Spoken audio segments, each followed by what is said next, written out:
Do you long to see God's miracle working power in your life? Do you hunger for intimate, meaningful conversation with God? A passion for prayer, we said yesterday, can revolutionize your life. Fellowship with a King of Kings is the peak experience in the universe. Let's talk a little bit more about that today. It is the ultimate reward, and you and I can begin to enjoy it now. Now, here is the issue at stake. We've fallen creatures with damaged hearts, but we let our love for God get crowded out by earthly things. But if we ask God to give us a yearning for Him, an appetite for Him, He will do it. God does not lie. He cannot lie. And God has given us this promise in Psalm 37, verse 4. Lonnie, you delight yourself in the Lord, and He will give you the desires of your heart. As you and your experience with God matures, your understanding of this passage may change. At first, you may think of it this way. Lonnie, if you delight yourself in the Lord, then He will give you the things that you really want. God will seem to be a means to an end. But more and more, you will discover that all you really want is God. A lot of wonderful things happen to people who pray. But the most wonderful outcome is that we are drawn into spiritual intimacy with God. And intimacy with God is the ultimate reward.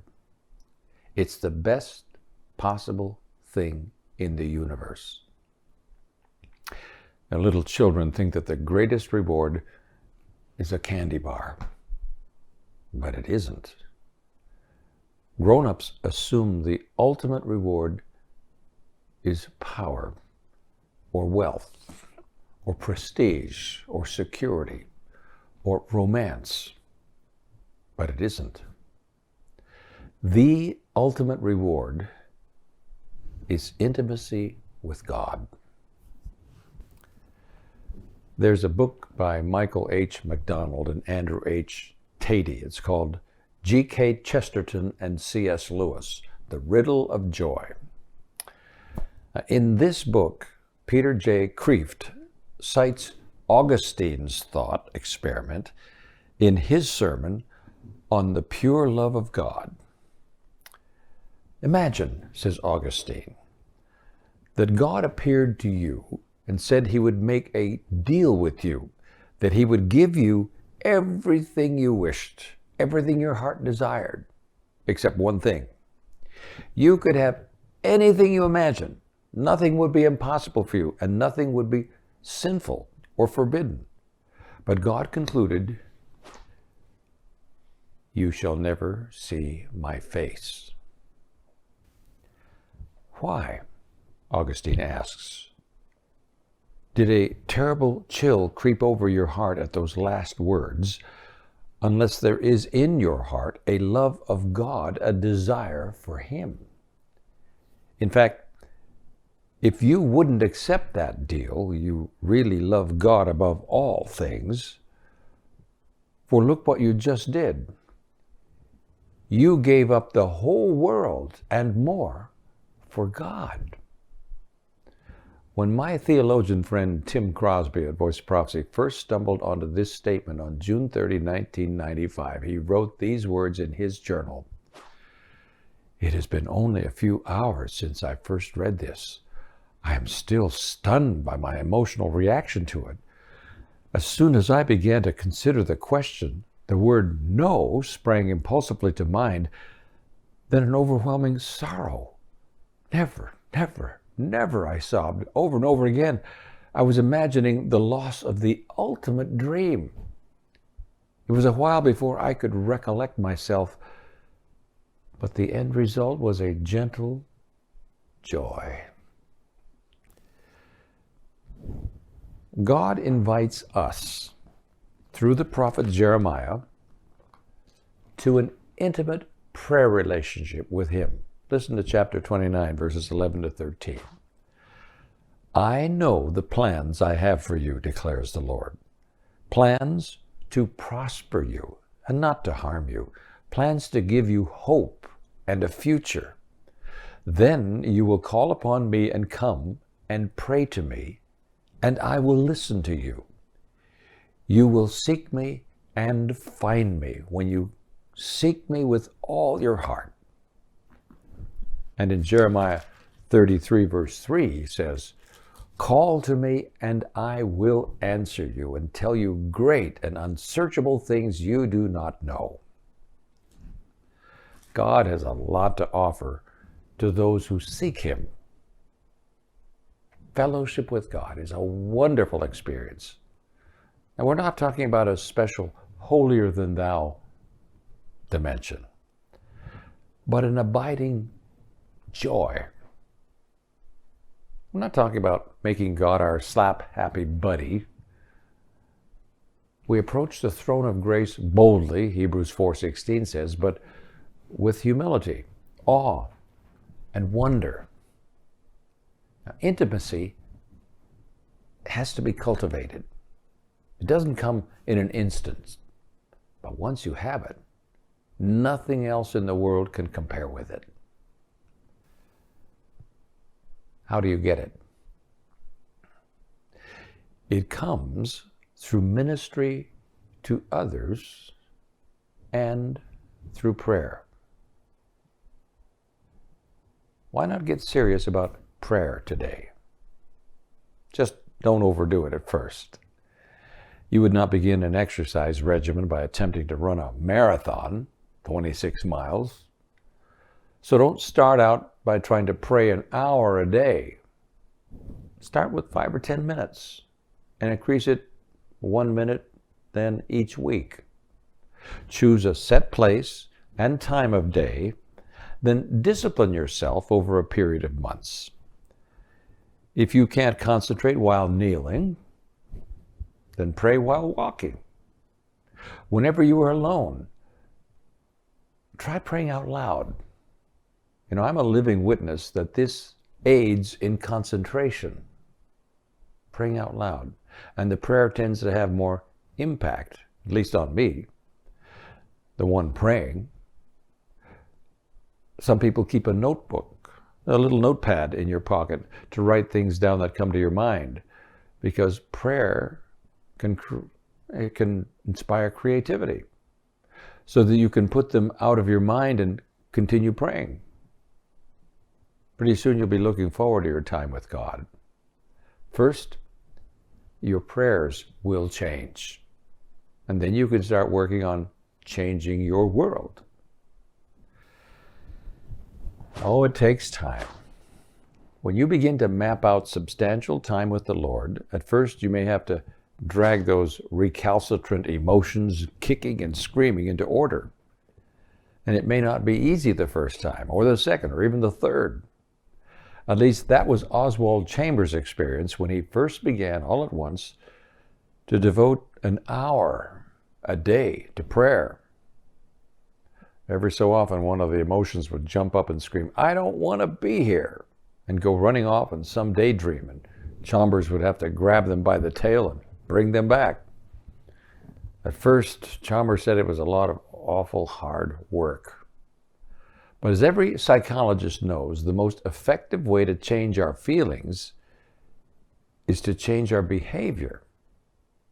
If you keep at it, you, like Chambers, will find that soon those emotions will quiet down because they realize you're in charge.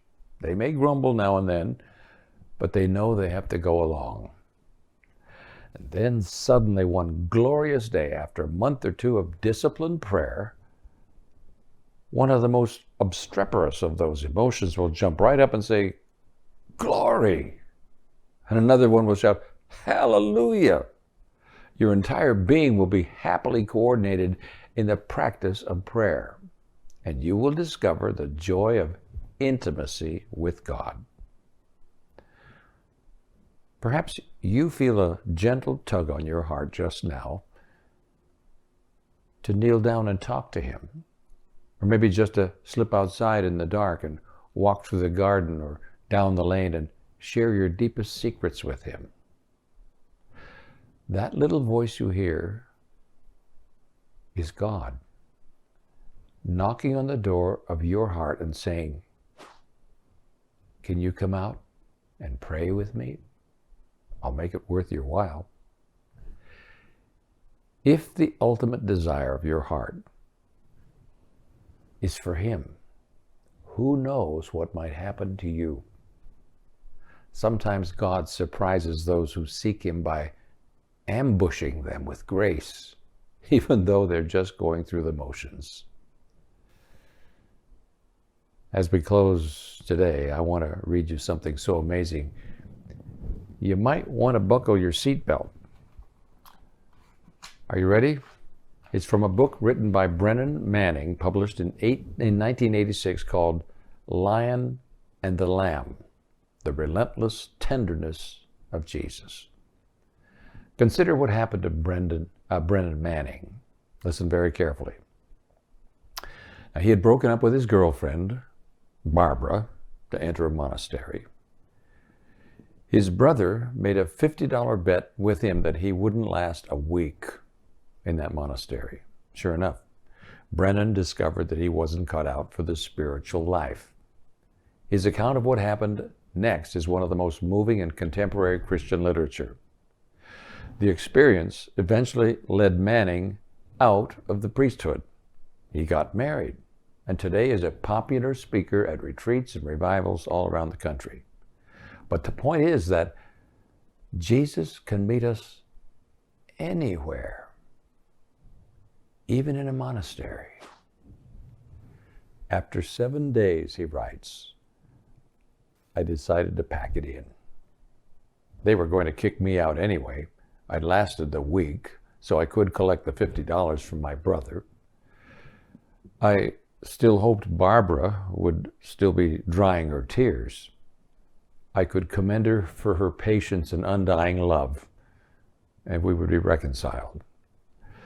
I would return to Missouri, and we'd be married in June.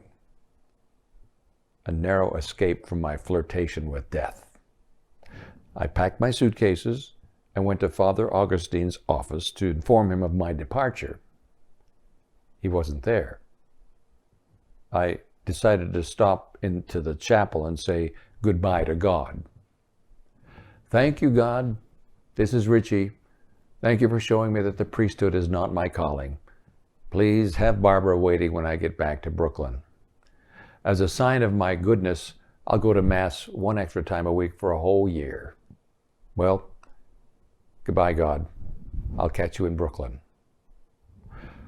Well, he continues writing. I returned to the seat of power. But Augustine still had not arrived. Never one to shun the heroic, I decided to go back to the chapel and do something great for God. Even though it wasn't required, I would visit each of the 14 stations of the cross.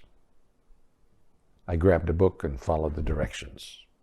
At the first station, Jesus is condemned to death. I read the prayer, made a hasty genuflection like I'd smelled smoke in the building, and hurried on to the second one. Maybe when I'm working for the New Yorker, I thought I'll rewrite these archaic prayers, put them in modern idiom, and do the church a favor. Maybe the Pope will make me a knight of St. Gregory or something. After 11 minutes of praying and genuflecting, I checked into the 12th station. Jesus died on the cross. The rubric in the book said, kneel. As I sank to my knees, the Angelus bell from the cloistered Carmelite monastery 3 miles away sounded in the distance. It was noon. At 5 minutes after 3 hours later, I rose from my knees and went in search of a Bible. I'd never read the Bible before, but knew that I had to read the Gospels. I couldn't find one in the monastery. In those days, it was considered a Protestant book. During those 3 hours on my knees, I felt like a little boy kneeling at the seashore. Little waves washed up and lapped at my knees. Slowly the waves grew bigger and stronger till they reached my waist. Suddenly a tremendous wave of concussion force knocked me over backward and swept me off the beach, reeling in midair, arching through space, vaguely aware that I was being carried to a place I had never been before, the heart of Jesus Christ.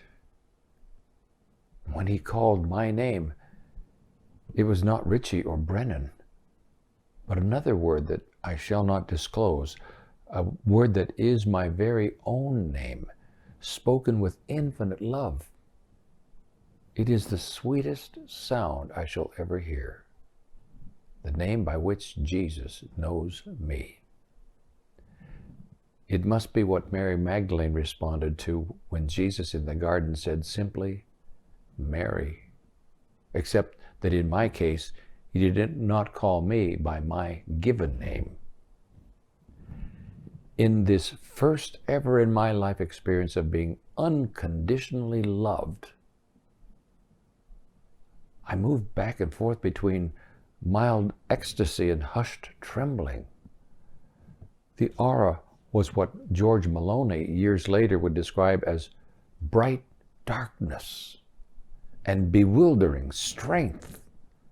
The moment lingered on and on in a timeless now until, without warning, I felt a hand grip my heart.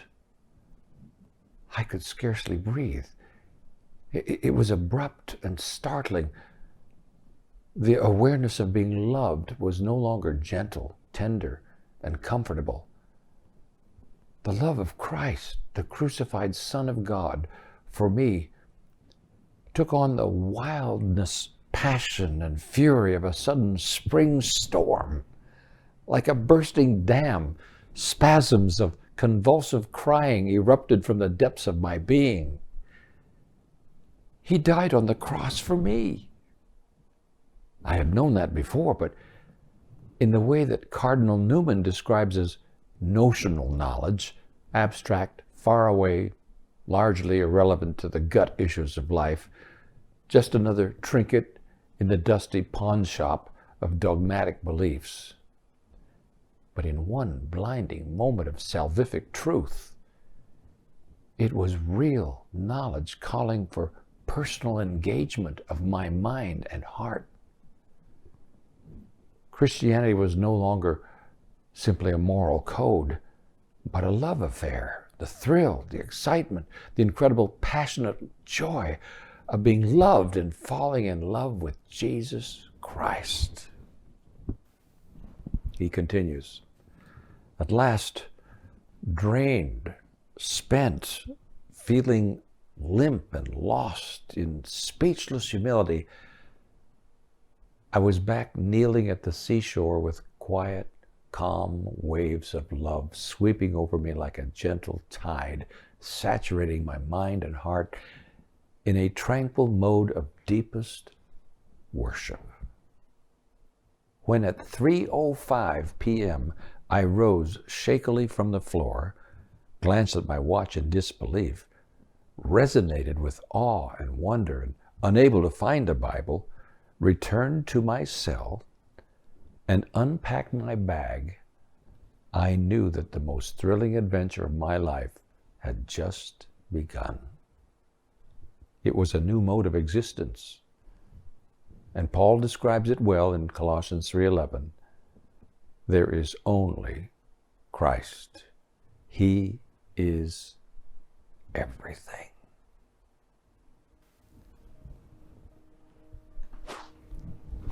Jesus is calling you into intimate fellowship with him. Seek his face with all your heart, and you will find that special place reserved for you, deep in the heart of God.